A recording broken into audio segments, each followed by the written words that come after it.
The viewport had cracked into a spider web of light, and Dravok did not blink. Behind him, the bridge of his flagship lay in ruins. Sparks fell in slow arcs over dead consoles, drifting like sparks from a dying fire that no longer cared whether anyone watched it burn. One display, untouched by the wreckage around it, still glowed a soft green in the wreckage of everything else. Nobody was left standing close enough to read what it said. 12 minutes, that was all it had taken. No warning had come first. No declaration had been sent. No mercy had been offered once the first shot landed, and still, somehow, he had lost. His hands did not shake, not yet. He would not let them. Warlord Dravok Kor had conquered 6 worlds across 4,200 years of Dominion history. The 7th had broken something in him in 12 minutes flat, and it had done it so quietly that for a long moment he could not make himself believe it was finished.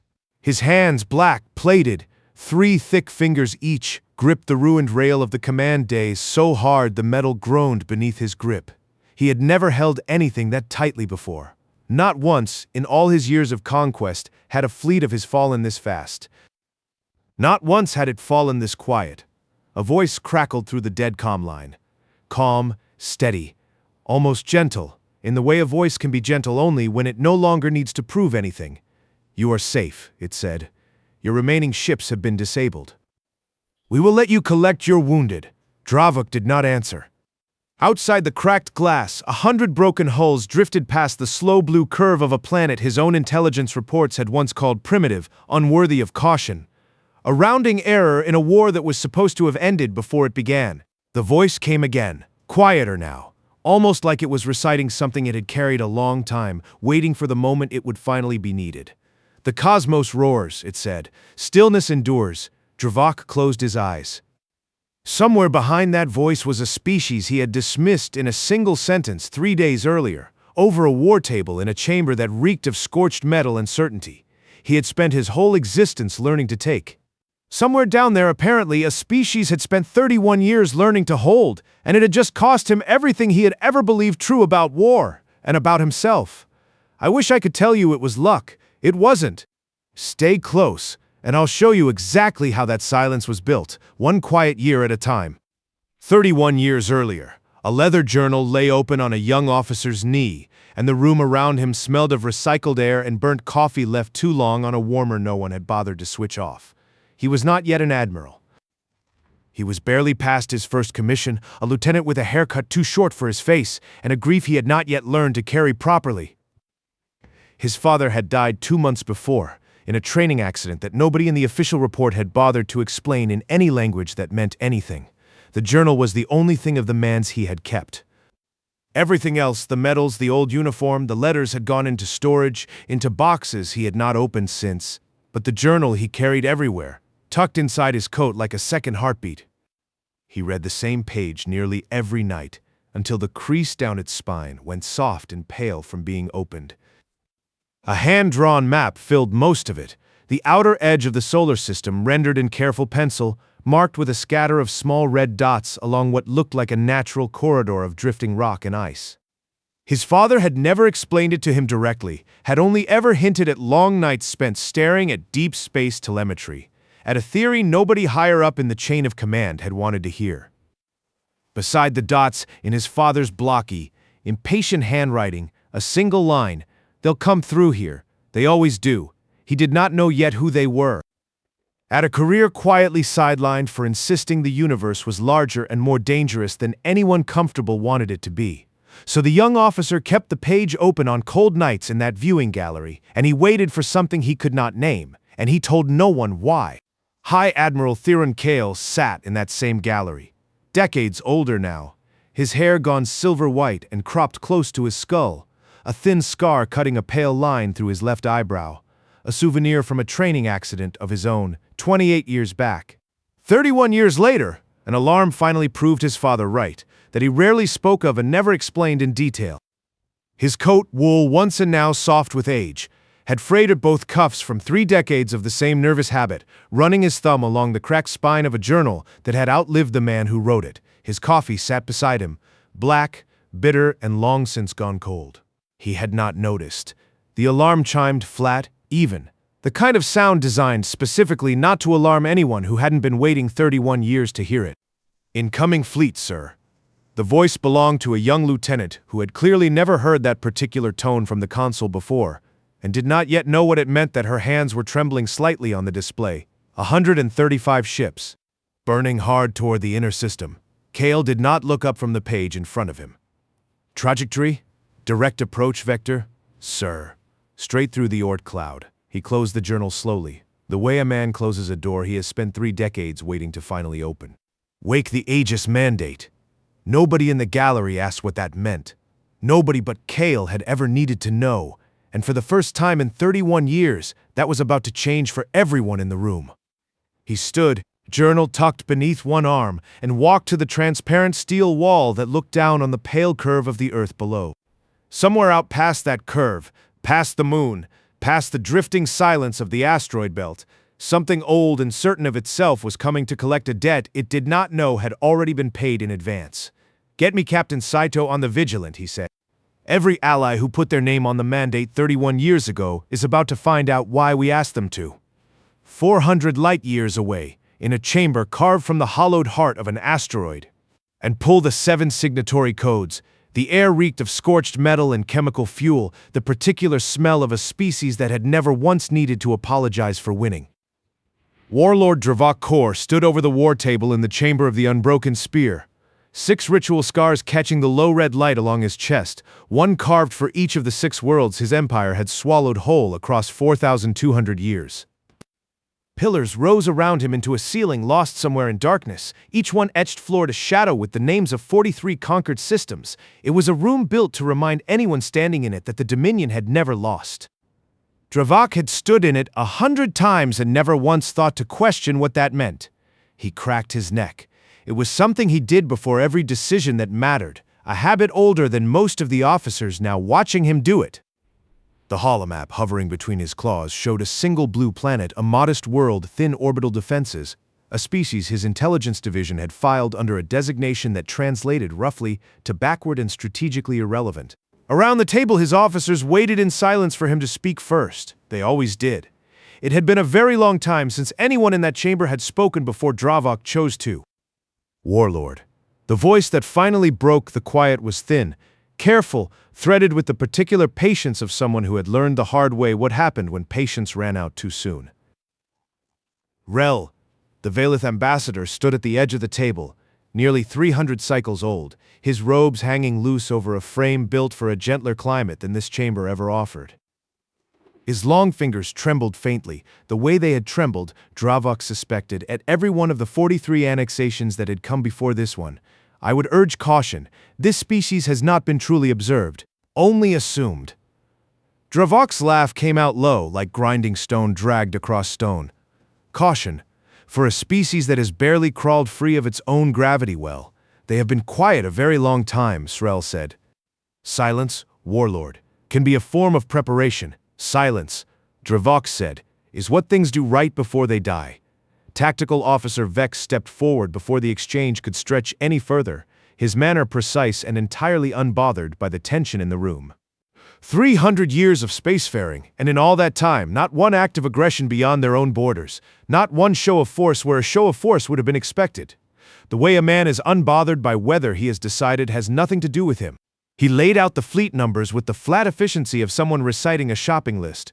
38 capital ships, 97 support vessels, 85,000 ground troops standing by, ready to descend the moment orbit was secured and the surface pacified. It was, by every measure the Dominion had ever trusted, more than enough to end a conversation before the other side had finished clearing its throat. "Send the ultimatum," Dravok said. "Standard channels, all of them.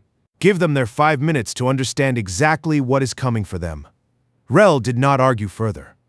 He only lowered his eyes to the floor, the way he had learned to do 43 times before once, Dravok suspected, for every world that had stopped listening to him a little too late to matter. "There is one more thing, Warlord." Esral's voice had dropped almost to nothing. "The Valith Sector archives hold a record. 31 years ago, 7 species in this quadrant, minor powers, all of them, by our measure, signed a shared defense compact. We dismissed it at the time as posturing, a treaty between the weak meant to comfort themselves. I would ask that we confirm whether this human world was among the 7. Dravok did not look up from the holomap. It does not matter what paper they signed 31 years ago. Paper does not stop a fleet. No, SRL agreed quietly. The fleet broke formation on the war table's projection, 38 bright points sliding into a wedge, and a moment later, far out past the edge of the Dominion's home system. But preparation does. Nobody answered him. The real ships began their burn toward the inner reaches of a solar system that had been waiting for them for 3 decades. Back in the gallery above Earth, a comm panel lit green, a single calm signal, the kind of light that only comes from a system that has been patiently, quietly ready to do its job for longer than most of the people watching it had been alive. Cale studied it for a long moment before he moved, journal still tucked beneath his arm, coffee forgotten and cold on the table behind him. "Get me the Vigilant," he said again, this time to the room at large, "and get me every signatory." "It's time they heard from us." The order rippled outward across the system faster than any single voice could have carried it.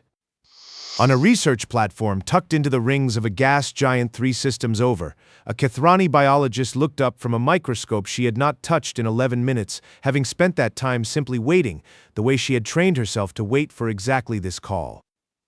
On a quiet lunar research base that had spent 3 decades pretending to study nothing more dangerous than soil samples, an engineering crew broke into the kind of urgent.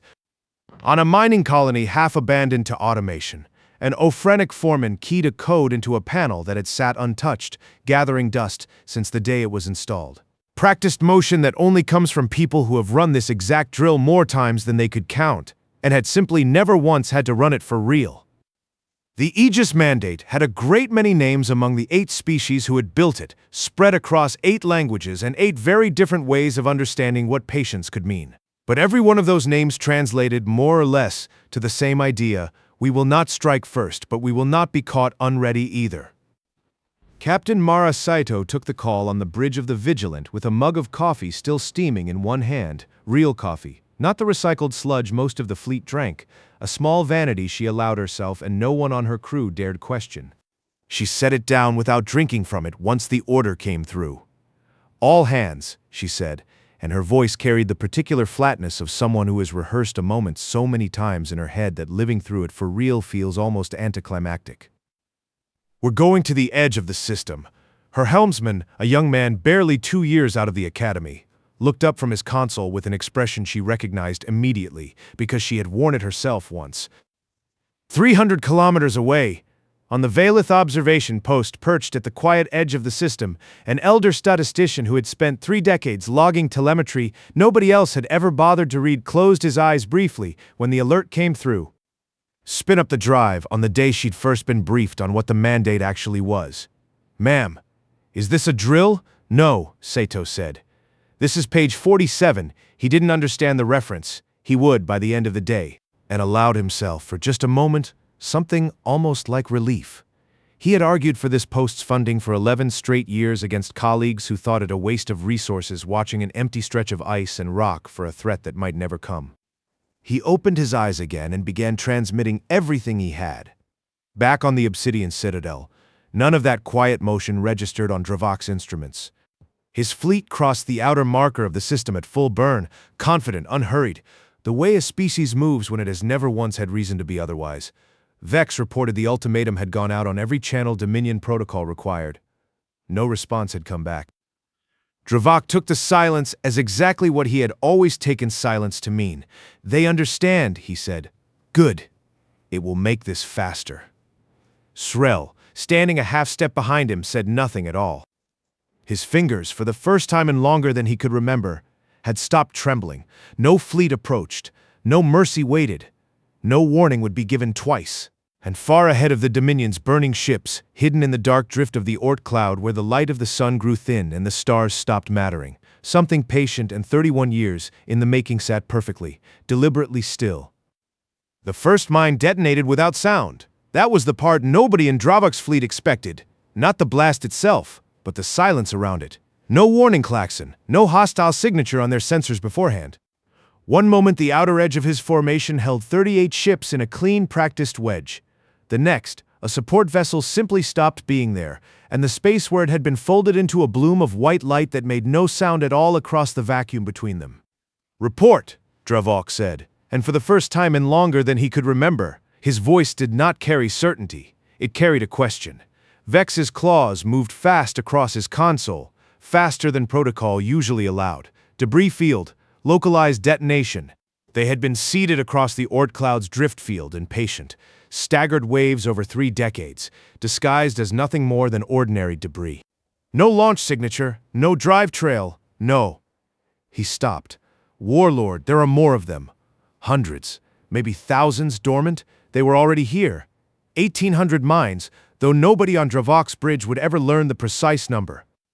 Their triggers keyed to a formation pattern the Dominion had used in 43 prior conquests and never once thought to vary. The Dominion did not innovate. It repeated what had always worked. That habit, more than any single weapon, was what killed the first 12 ships. Dravok watched the holomap bloom with red as one point after another winked out along the edge of his formation. His certainty did not break all at once. It cracked the way ice cracks, one thin line first, and then, a moment later, everywhere. Reform the wedge, he ordered. Tighter. Punch through the field. Warlord. Srel's voice again. Thinner now, almost lost beneath the chatter of damage reports. This is not a minefield. This is an announcement. Nobody answered him. The fleet reformed, tightened, pushed harder into the drift, exactly as its enemy had spent 31 years hoping it would. Aboard the Vigilant, Captain Saito watched the same bloom of red light from the opposite side, her coffee finally cold beside her, untouched since the order to launch. Her helmsman had stopped asking whether any of this was a drill. He understood now, the way everyone on that bridge understood, that 31 years of quiet had just ended in the space of 90 seconds. Second wave, Saito said. 847 kinetic rounds left their tubes within the same 4-second window. Lunar batteries, on my mark. Far behind the Vigilant, buried beneath gray regolith that had shown nothing but silence to any passing sensor for 3 decades, silo doors that had never once opened in anger ground apart on hinges built to outlast the men who'd installed them. Accelerating out past the moon's curve at 14,000 kilometers per second, fast enough that the Dominion's point defense systems registered the threat only after the rounds had already begun tearing through engine housings up and down their formation. 21 capital ships lost propulsion in under a minute. The wedge Dravok had ordered tightened came apart instead, ships drifting out of formation with no way to correct, still armed, still dangerous. But no longer a fleet, just a scatter of wounded animals in the dark. Report, Dravok said again, and this time the word came out lower, rougher, closer to the grinding stone sound of his laugh from 3 days earlier, except there was nothing in it now that resembled amusement. We are losing propulsion across a third of the formation, Vex said. Weapons intact, shields intact, we can still fight. Then we fight, Dravok said. Bring the ground assault ships forward. If their planet wants to see what a real war looks like, we will. He stopped. On the holomap, new signatures bloomed from behind the pale curve of a gas giant, 3 light minutes distant, 52 vessels that had not been there a moment before, emerging in a wide, patient arc from where the planet's mass had hidden their drive signatures completely. They did not charge. They did not need to. They simply spread, unhurried, enveloping the wounded Dominion formation from an angle no Dominion tactical doctrine had ever bothered to account for. They're not attacking from one direction, Vex said, and something in his voice had changed too, some certainty draining out of it that would never fully return. Warlord, they're attacking from all of them. 52 ships from the flank, 1,800 mines from the field. 847 kinetic rounds from the moon. It was not the shape of a battle the Dominion recognized, because the Dominion had never once needed to fight a war that did not begin with a single overwhelming charge. This was something else. This was 31 years of patient design, arriving all at once in a formation built specifically around the assumption that Dravok would do exactly what he had just done. Srel closed his eyes, not in fear, in something closer to recognition. The second volley from the flanking arc struck weapons systems across the crippled formation, one precise burst after another, timed with a rhythm that felt less like combat and more like a series of doors closing, one after another, in a house whose owner had already left. The third volley struck life support. On the Dominion flagship, the lights along the corridor outside the bridge flickered once and did not come back. 12 minutes. Nobody aboard either fleet had a clock running for it. Nobody needed one. Some things simply announced their own length after the fact. the way a held breath announces itself only once it is finally released. Dravok stood at the ruined rail of his own command dais and watched his empire's certainty come apart in real time, red point by red point, on a display he had built his entire life around trusting. No warning, no mercy, no surrender offered, and none required. On the bridge of the Vigilant, Saito watched the same display from the other side, and there was no triumph in her voice when she finally spoke, only the flat, practiced calm of someone finishing a job she had trained 31 years never to enjoy. "Ceasefire on disabled targets," she said. "Confirm which ships are still combat-capable and hold position on those only. We are not here to kill people who can no longer fight back." Her helmsman, pale now, nodded without speaking. Somewhere behind them, a junior officer who had joined the fleet 11 months earlier and had never once fired on a living target began, very quietly, to be sickened to a bin someone had thoughtfully left near her station. Nobody mentioned it. Nobody would, later, either. Aboard the crippled Dominion flagship, the calm line crackled back to life, the same calm voice from before, unhurried, almost gentle, the voice of someone who had rehearsed this exact moment for longer than most of the people hearing it had been alive. "Warlord Dravok Kor," Kale said, and it was the first time in the engagement that anyone on the Dominion side had heard him use a name instead of a designation. "Your remaining ships have been disabled. We will allow you to collect your wounded. This does not need to go any further than it already has." Dravok did not answer immediately. When he finally did, his voice had lost the grinding stone edge it carried at the start of the day. "You knew," he said. "You knew we were coming. For how long?" There was a pause on the line, brief, deliberate. "Longer than you'd believe," Kale said. "The cosmos roars, stillness endures." The line went quiet after that. Not dead, simply finished. The way a sentence finishes once it has said everything it needed to say. Dravok looked past the cracked viewport at the blue curve of the planet below, the one his own reports had dismissed 3 days earlier as unworthy of caution. He thought of Srel's voice, thin and careful, saying the same thing again and again in a chamber that had never once wanted to hear it. Silence can be a form of preparation. He had spent 4,200 years learning to take. Somewhere down there, a species had spent 31 quiet years learning to hold, and the difference between those two educations had just cost him more than half a fleet in less time than it took most Dominion councils to finish arguing about breakfast. Far across the system, in the Valeth observation post's quiet control room, Rel, standing a half-step behind him on the ruined bridge, said nothing at all. For the first time since Dravok had known him, the old ambassador's hands had gone completely still. The elder statistician, who had spent 11 years fighting for this post's funding, watched his screens fill with confirmation of everything he had argued for and never expected to see proven so completely. He did not smile. He simply reached for his console and began logging the numbers, carefully, the way he had logged every quiet, uneventful day for 3 decades, because he understood something few people in either fleet yet did. The battle was over. The reckoning had not started yet. The Obsidian Citadel had never gone silent before. Not once in 4,200 years had the chamber of the unbroken spear sat empty of sound. It was silent now. The High Council received the data in a single unbroken stream, telemetry, casualty counts, the full engagement record relayed from Dravok's own damaged flagship. 9 counselors sat around a table built from the bones of a species conquered so long ago, nobody in the room remembered its name. None of them spoke for nearly a full minute after the feat ended. "Confirm the numbers," the eldest counselor said finally. Her voice did not shake. It simply refused to believe what it had just heard. Vex's report, relayed secondhand through a junior officer too frightened to summarize it in his own words, confirmed them anyway. 182 ships had crossed into that system. Fewer than half remained combat-capable. Not one human vessel had been lost. The species we dismissed as primitive, one counselor said quietly, was never primitive at all. Nobody corrected her. 400 light-years away, in the Valeth observation post's small control room, the elder statistician finished his log and sat back from his console for the first time in 6 hours. He had not slept. He did not intend to yet. There would be time to rest once he understood exactly what he had just watched happen.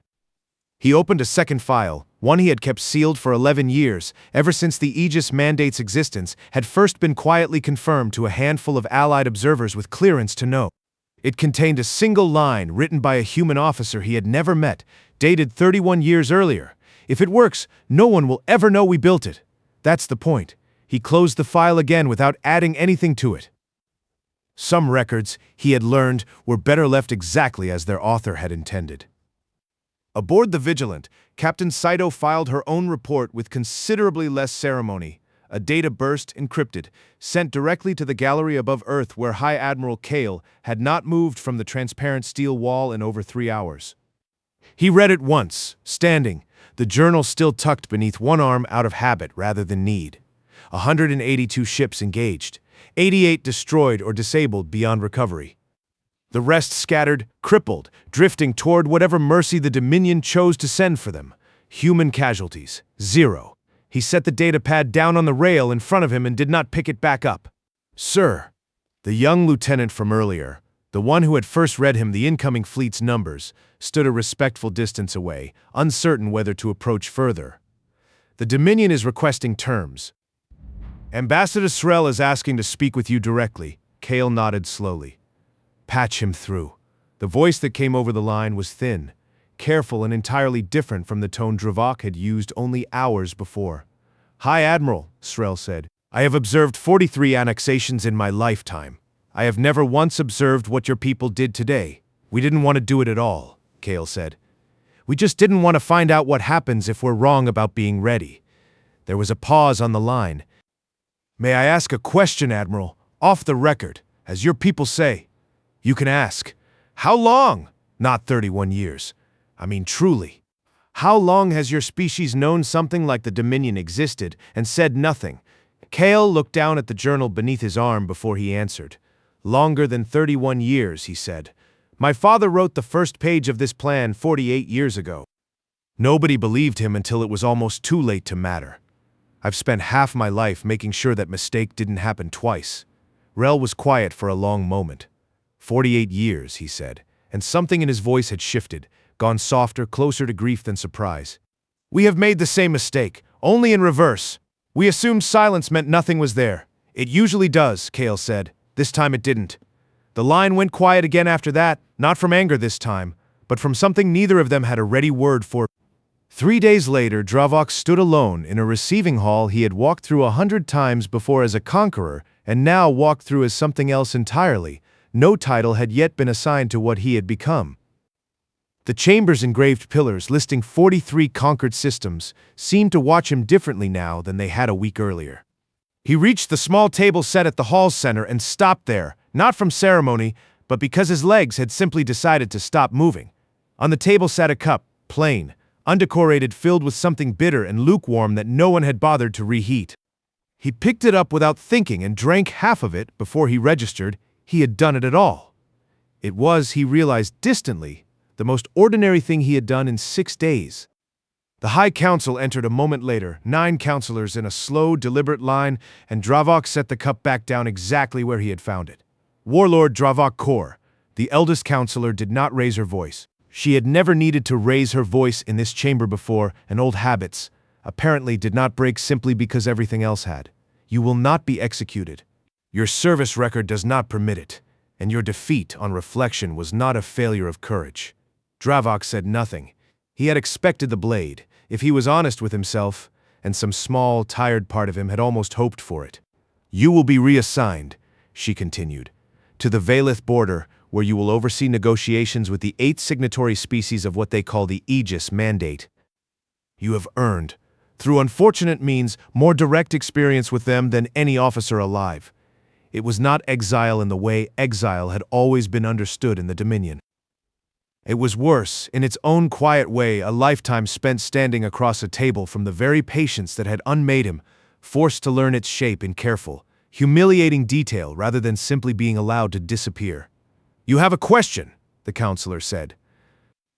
Nobody in that chamber knew, and it would be a long time yet before he learned the truth was closer to the second answer than the first, that humanity had not spent millennia watching the Dominion, only 3 careful decades.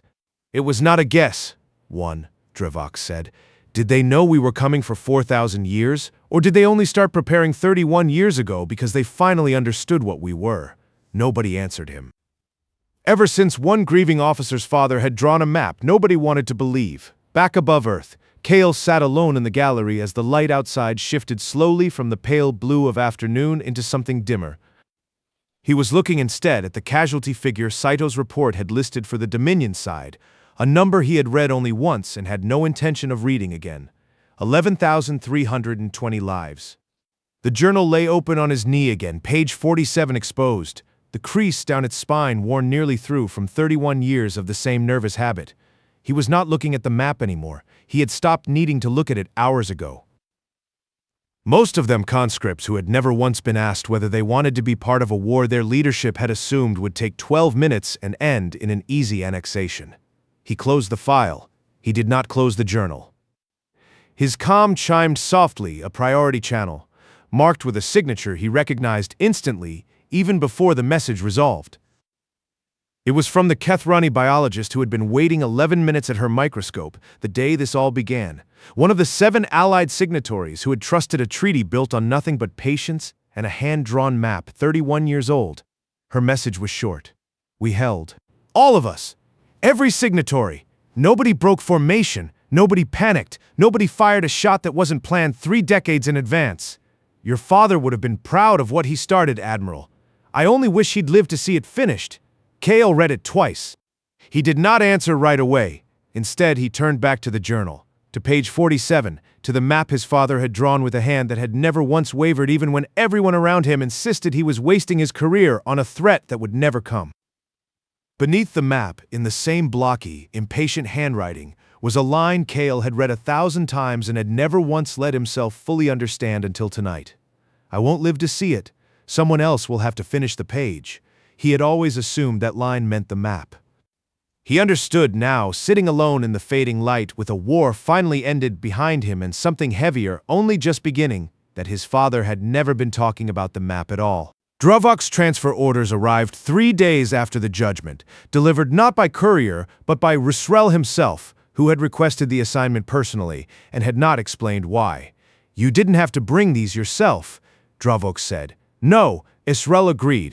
I wanted to see your face when you read them. Dravok scanned the orders once. Border liaison, indefinite posting. Direct working contact with all 8 Aegis mandate signatories, beginning with the human delegation.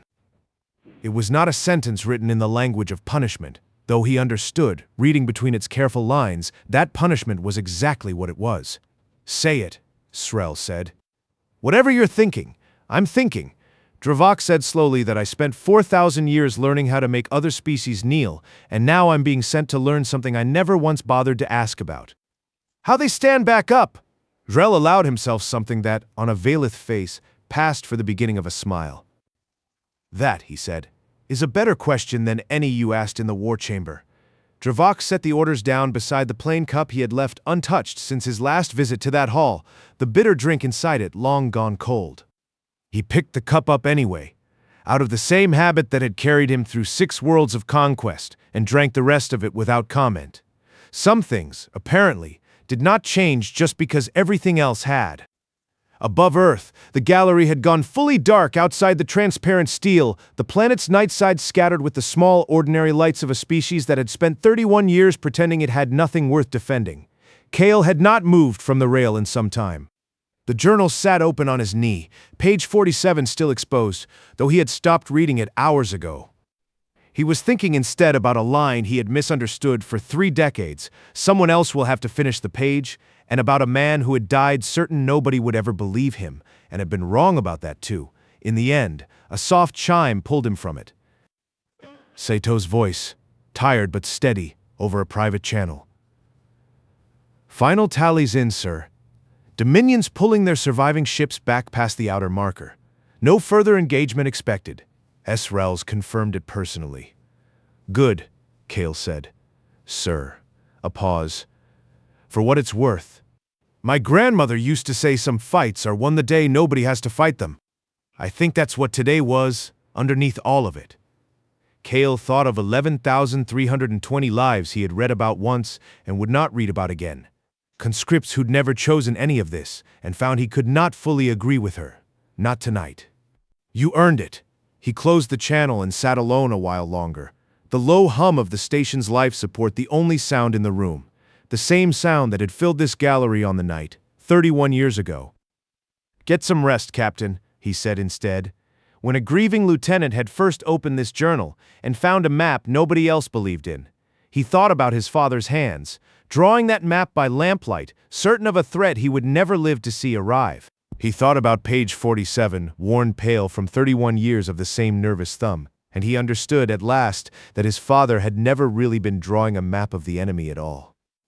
He had been leaving his son a question, the only kind of inheritance a man convinced he was right and unable to prove it could possibly leave behind. Will you keep watching, even when no one believes you should? Cale had. That was the whole answer, in the end. Nothing more complicated than that. He reached the last written line on page 47 and read it one final time. "I won't live to see it. Someone else will have to finish the page." Then he turned to the page behind it. It was blank. It had always been blank, 48 years blank, kept empty on purpose by a man who had never once doubted that someone would eventually need it.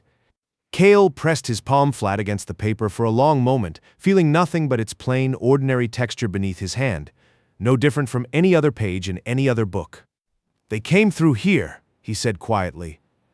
To no one, to the empty gallery, to a father who had been right about everything except how long he'd have to wait to be believed. And we were ready. He picked up a pen from the small table beside him, an old one, the same one, kept in the same drawer for 31 years for exactly this reason, though he had never let himself admit that until now. He did not write a summary of the battle. He did not write the casualty figures, or the fleet counts, or anything that belonged in Saito's official report. He wrote a single line, in handwriting that had grown to look almost exactly like his father's without either of them ever intending it to. "They will come again.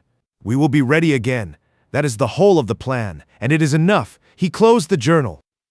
Outside the transparent steel, the Dominion's crippled fleet continued its slow retreat past the outer marker, a line of dim lights withdrawing into the dark the way a tide withdraws from a shore it no longer has any claim to.